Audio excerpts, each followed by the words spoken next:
Ce matin, la politique électorale a repris le dessus sur la sécurité dans les manchettes des quotidiens israéliens, Daniel. Et pour cause, hier se sont tenues les élections primaires pour la composition de la liste électorale du Parti travailliste et aujourd'hui se tiendront les primaires pour la liste du Likoud. Alors les quotidiens consacrent leurs manchettes à ces deux développements importants sur le plan politique en perspective des élections du 1er novembre. Le Yediot Aharonot titre en manchette ce matin « Drame au Parti travailliste » avec l'éviction d'Omer Bar-Lev, actuel ministre de la Sécurité intérieure, et en sous-titre, le journal nous indique que grosso modo, on prend les mêmes au Parti travailliste et on recommence. De facto, ce sont les députés sortants qui ont été placés à des rangs réalistes dans une liste où finalement il y a très peu de place à prendre. Le Yediot Aharonot évoque également ce qu'il appelle la confrontation au Likoud. Les places sont bien plus nombreuses, au moins une trentaine, mais on se focalisera ce soir sur les 5 premiers qui formeront, on va dire, l'ossature directrice du plus grand parti israélien. 110 candidats sont en lice. Le Israël Hayom lui consacre sa manchette au Likoud et souligne que ce sont 140 000 adhérents qui formeront la liste électorale du parti. Le quotidien gratuit parle de confrontation pour déterminer au travers de cette liste l'image du Likoud pour les prochaines années. Et l'illustration, eh bien, c'est un isoloir comme ceux qui accueilleront aujourd'hui les adhérents du Likoud à travers le pays. Les bureaux de vote seront fermés à 21h ce soir.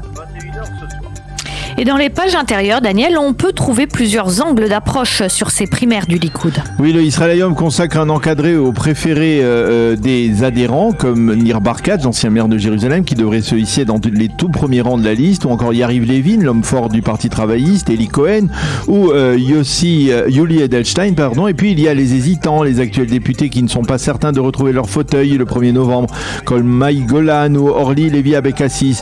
Le site N12 indique que Binyamin Netanyahou a obtenu hier soir très tard l'éviction d'un candidat douteux qui avait déjà été condamné par la justice israélienne mais qui avait des chances de se hisser très haut dans la liste. Et en marge, le site publie une enquête qui permet de mieux comprendre les multiples manœuvres politiques que peuvent réaliser les candidats pour se hisser à des rangs réalistes dans cette liste électorale. Alors Daniel, qu'écrivent les éditorialistes ce matin dans la presse et les sites d'information, en commençant par ceux qui commentent les primaires travaillistes?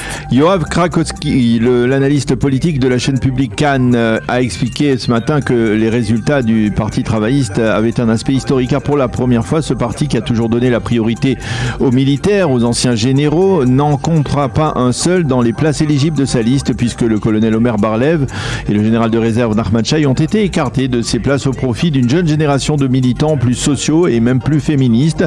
Dans le Yediot Aharonot, Yuval Karni constate aussi que lors de ces primaires, les ministres travaillistes Omer Bar-Lev et Nachman Shai ont été mis de côté par leurs adhérents.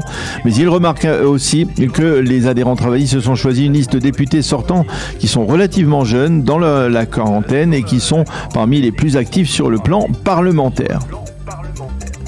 Pour ce qui est des primaires d'aujourd'hui au Likoud, les avis sont partagés. Dans le Israël Hayom, Yehuda Schlesinger indique que cette liste est importante car elle va déterminer le caractère du Likoud pour les prochaines années. Il écrit ce matin qu'une seule question demeure réellement sans réponse aujourd'hui. Oui à Bibi ou non à Bibi pour les membres de cette future liste électorale. Yaakov Verdugo dans le Israël Hayom écrit qu'en dépit du fait que les médias et d'autres s'acharnent à décrire les primaires du Likoud comme une kermesse de corruption et de manœuvres politiques, il s'agit bel et bien pour ces primaires d'une grande fête de la démocratie israélienne, une fête relativement rare dans l'échiquier politique israélien. Dans le Israël Hayom, Nadav Eyal reconnaît que le système qui permet de désigner la liste électorale du Likoud n'est certainement pas idéal. Les deals entre les candidats et les groupes d'adhérents en sont la preuve, mais impossible de ne pas constater qu'il s'agit là d'un groupe important d'Israéliens qui veulent se sentir impliqués dans la vie politique de leur pays et qui traduisent à travers ce scrutin cet intérêt majeur pour la vie de leur pays.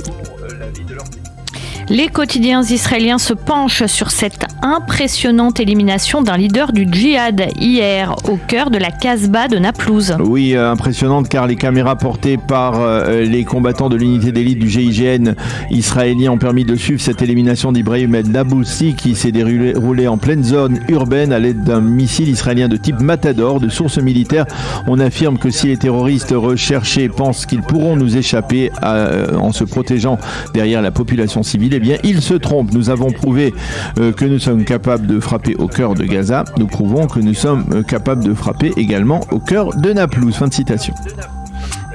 Et puis à noter, le Yediot Aharonot consacre une partie de sa première page à la mort durant cette opération de Zili. Mais c'était qui Zili, Daniel ? Eh bien Zili, c'était le chien spécialement dressé par Tsahal pour repérer les terroristes. C'était un héros dans son unité au Quds et dans l'armée israélienne en général. Ce chien avait participé en effet au cours des dernières années à des centaines d'opérations de détection des terroristes. Hier, lors des échanges de feu avec El Nabulsi et ses acolytes, il a été tué. Le Yediot Aharonot nous montre ce matin en première page son compagnon d'armes, le déposant dans sa tombe avec émotion. Zili était tellement connu que même le Premier ministre Yair Lapid lui a rendu hommage.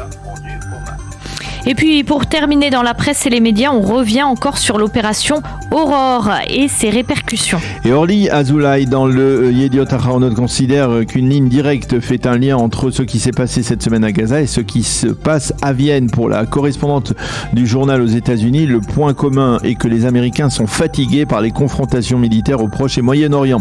Elle écrit que Joe Biden reste déterminé à parvenir par tous les moyens à un accord avec les Iraniens à Vienne, car il n'a pas la moindre intention de lancer une opération militaire contre les installations nucléaires iraniennes. Elle remarque également que dans la presse américaine, l'opération Aurore a surtout été présentée comme une de plus qui affecte la population palestinienne de la bande de Gaza, et elle a été l'occasion pour les éditorialistes américains de relancer l'idée de 2 États pour 2 peuples, même si Joe Biden, lui, sait pertinemment qu'il est tout à fait utopique d'envisager aujourd'hui un État palestinien indépendant en Judée-Samarie et dans la bande de Gaza.